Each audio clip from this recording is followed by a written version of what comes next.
Memiliki sifat seperti tanah yang rendah hati, baik bisa menerima, dan pemberani, tegas mendirikan kebenaran dharma seperti seekor singa atau harimau.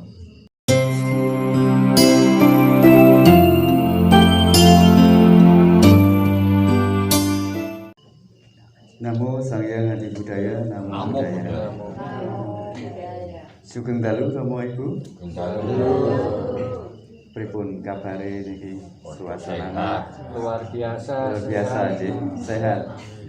Di sela-sela sepertinya wabah flu sedang melanda, tetapi kita cukup berterima kasih karena pada malam hari ini kita tetap bisa hadir dalam suasana yang hikmat, yakni suasana puja bakti.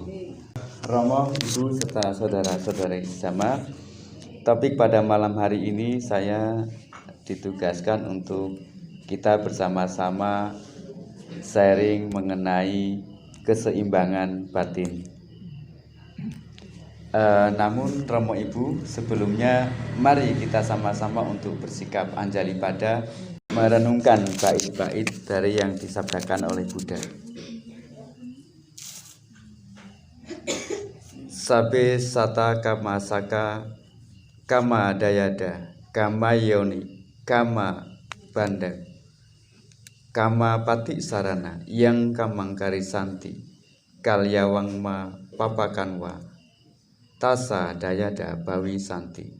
Semua makhluk memiliki karmanya sendiri, mewarisi karmanya sendiri, lahir dari karmanya sendiri, berhubungan dengan karmanya sendiri, terlindung oleh karmanya sendiri.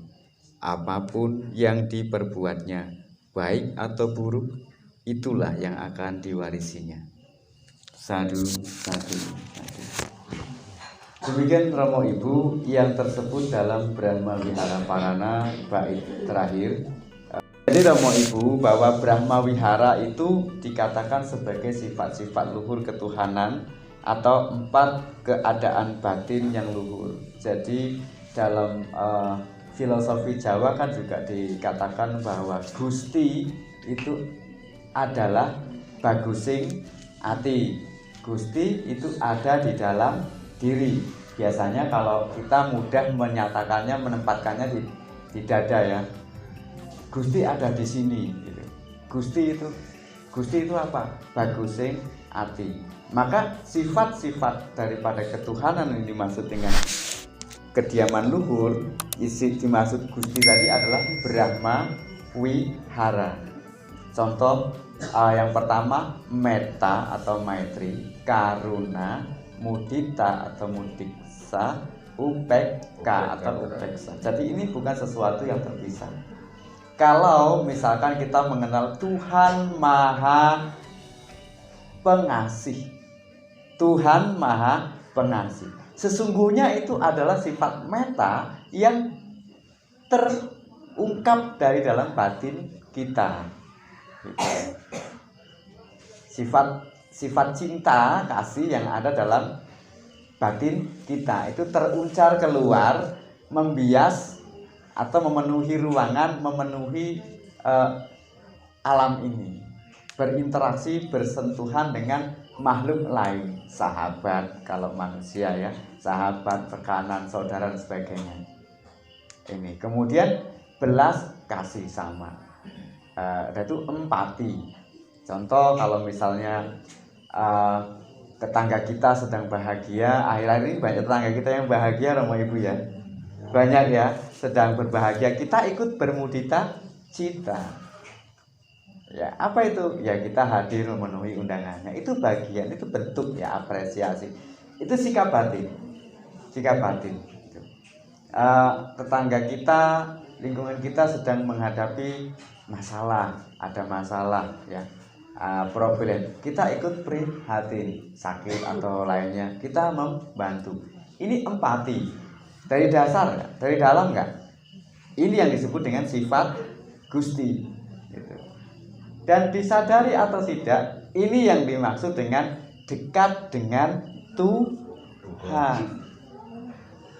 Jadi Tuhan itu tidak ada di sini altar, tidak ada di wihara, tidak ada di jauh di sana di India atau di tempat lain. Tuhan itu ada di sini. Di mana? Di hati kita. Di hati kita masing-masing. Yaitu sifat apa? Sifat yang dominan dengan cinta, kasih sayang, empati. Dan terakhir adalah keseimbangan batin. Jadi Romo Ibu serta saudara-saudari sedama, Tuhan itu memiliki keseimbangan. Maka di Hyang Mutlak Udana 8 ayat 3 bisa disebutkan tidak dilahirkan, tidak diciptakan, tidak mati. Hyang Mutlak. Kemutlakan atau absolut itu disebut dengan keseimbangan itu sendiri, Romo Bapak Ibu. Kalau kita mungkin lebih mengenalnya kalau Romo-Romo Hyang Buddha gitu ya. Hyang Buddha atau Adi Buddha. Dalam bahasa Bali sering disebut juga itu Subhuti. Ini yang tertanam di dalam diri, di dalam hati nurani. Hati nurani itu tidak pernah bohong, Romo Ibu. Bahwa Tuhan itu tidak pernah bisa berbohong. Ini benar atau enggak? Yuk kita tes. Tidak sengaja ya atau lupa gitu ya. Misalkan haus, ngarit haus, orang tegan gitu kan. Lali orang tembung jenenge mencuri, Mbak. Mencuri ya, bener ya. Walaupun levelnya kecil ya. Orang tembung begitu konangan sing duwe. Oh, amit Pak De, kula nyuwun tegane. Tegane pun bisa. Itu benar ya. Tapi bener nggak ketika kita ngambil kelapa mudanya, degannya itu, terus kita menikmatinya, hati kecil bilang, ini jane nyolong, ini jane nyuri, aduh aku urung tembung. Betul? Ada rasa itu? Ada nggak perasaan ini? Ya kalau muncul perasaan ini, inilah ketuhanan, Romo Ibu. Ya, ini Tuhan. Jadi ada kan? Hanya kadang-kadang kalau kita terlalu tanhannya tinggi, keinginannya tinggi, tanhannya tinggi, bahwa tanhannya tinggi, ya, keinginan untuk keinginan memuncak ya tinggi, maka loba dosa moha berperan lebih unggul sehingga sifat Tuhannya menurun atau menipis. Ini yang orang sering mengatakan hilang, lali, lupa gitu ya. Yang terakhir, untuk bisa mensikapi atau untuk bisa menyeimbangkan tadi sifat cinta, kasih sayang, apa tadi, jujur dan sebagainya itu, maka yang terakhir tadi imbang, keseimbangan. Kalau bukti nyata Romo Ibu bisa lihat keseimbangan alam ini. Ada siang, ada malam. Ada pagi, ada sore. Ada laki-laki, ada perempuan. Ada kaya, ada miskin. Susah, seneng. Menderita, bahagia. Ini balance. Ini keseimbangan. Nah, kalau hati kita tidak memiliki keseimbangan, kacau, maka sesungguhnya sifat Tuhan yang keempat ini menipis. Kalau sifat keempat ini menipis, artinya sifat 1, 2, dan 3 itu agak jarang dipakai gitu. Agak jarang terlaksana sehingga kandungannya kecil sehingga keseimbangannya lemah. Ini akan memberikan dampak negatif. Apa dampak negatifnya? Yang jelas kalau batin tidak seimbang itu biasanya pikirannya kacau. Kalau pikirannya kacau, tidak tenang, biasanya kalau itu berhubungan dengan penderitaan, biasanya malas makan. Kalau malas makan terus timbul penyakit. Ya, sakit perut. Kelamaan sakit perut jadi emah. Kelamaan emah jadi terus dan tahu-tahu stroke. Ya, jadi benar Buddha mengatakan di Yamakawaga 1 ayat 1, pikiran adalah pelopor. Itu benar. Jadi antara sutra satu dengan sutra lain itu memang saling kait mengkait. Sama Ibu, atau UPK dalam kehidupan sehari-hari, Misalnya, kita sebagai umat Buddha memahami cinta kasih, kemudian kita tidak membunuh makhluk. Tidak membunuh makhluk hidup secara langsung. Itu juga merupakan keseimbangan. Karena apa? Tadi kita sudah tahu sifat yang pertama apa? Ora tegel. Ya, cinta. Sehingga kita tidak akan mampu untuk membunuh, menyiksa. Contoh yang kedua adalah sama jiwa, bermata pencaharian benar. Karena kita tahu, kita punya empati. Rasa ora kepenak. Lah, tak pek degane sanano. Anu dingu tuwek klepone arek didol pamane. Ada rasa tidak enak, ada empati. Maka kita tidak berani, tidak akan berani. Ya karena tahu itu salah. Ya contohnya mohon maaf berjualan daging gitu. Yang harus dibunuh gitu ya. Kalau dia metanya tinggi, dia tidak berani melakoni lagi itu. Keseimbangan batinnya juga rendah gitu. Contoh ketiga yaitu rasa bersyukur Romo Ibu. Bersyukur ya. Artinya tidak meminta lebih. Sebagai seorang darawasa berumah tangga seperti kita, Romo-romo, bapak-bapak pasti bekerja. Karena bekerja adalah sebuah kewajiban memenuhi kebutuhan keluarga. Benar tidak Romo? Benar nggih? Bahkan ibu juga sekarang nggak mau tinggal diam. Penuh dengan emansipasi. Ibunya juga ikut berkarya, bekerja. Mungkin nyambi jualan atau apa ya. Zaman sekarang ya online ya, jual online dan sebagainya. Tidak tinggal diam untuk mencari mata pencaharian, untuk mencari memenuhi ekonomi. Di sana endingnya, terakhirnya butuh rasa syukur Romo Ibu. Apapun yang sudah kita upayakan, kita perjuangkan, kita usahakan, kemudian pada akhirnya nanti, misal hasilnya kurang baik, kita tetap mensyukuri. Hasilnya baik, kita tetap bersyukur. Hasilnya melimpah, kita juga harus bersyukur. Ini wujud daripada keseimbangan batin.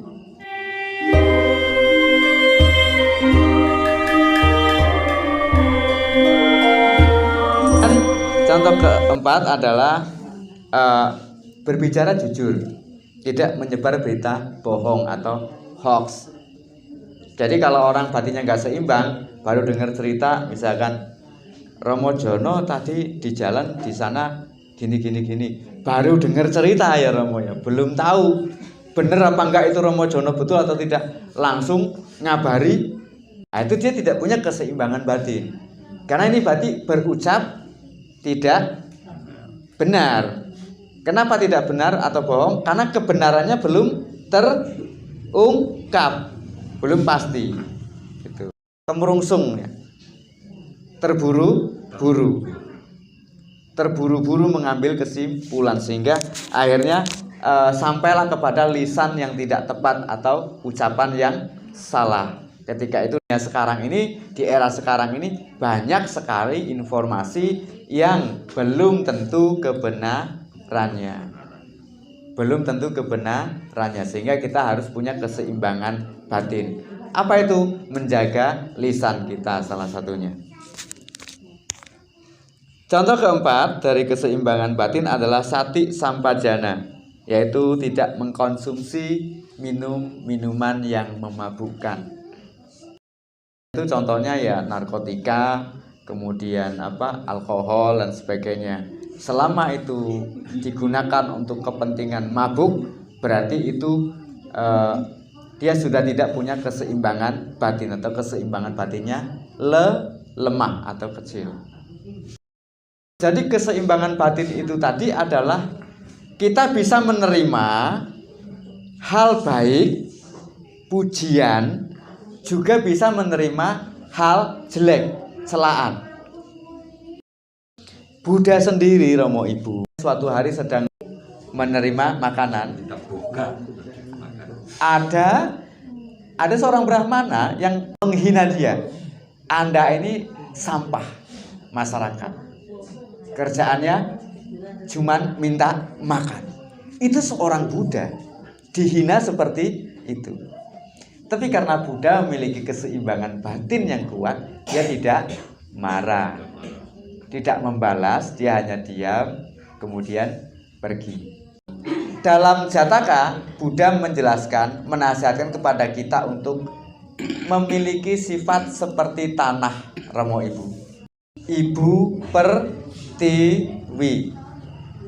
Apa itu? Sifat yang selalu menerima. Arek dipaculi, arek didek-idek, arek disiram rabuk kimia, arek disiram organik, arek dikeduk jeruk, arek dipiyek-piyek nih wae sing jenenge lemah ajeka meneng, anteng. Nah, Buddha menasihatkan kita bersifat seperti tanah, seperti bumi. Atau kalau bahasa Jawa ini Ibu Pertiwi, yang selalu menerima keadaan apapun yang dilakukan oleh siapapun. Buddha juga menasihatkan kepada kita bahwa kita harus memiliki sifat seperti singa atau harimau yang berani mendirikan kebenaran. Kalau itu benar, kalau itu dharma, berani menegaskan ini salah, yang ini benar. Gitu. Kita lembut seperti tanah, menerima seperti tanah, tapi kita bisa tegas seperti singa dalam mendirikan kebenaran. Inilah Romo Ibu pemahaman tentang UPK atau keseimbangan batin yang kita bisa simpulkan dalam hal ini, bahwa pahit getirnya hidup, susah senang, jaga hati kita supaya hidup kita itu tetap dalam keadaan yang baik, sehat, dan sejahtera.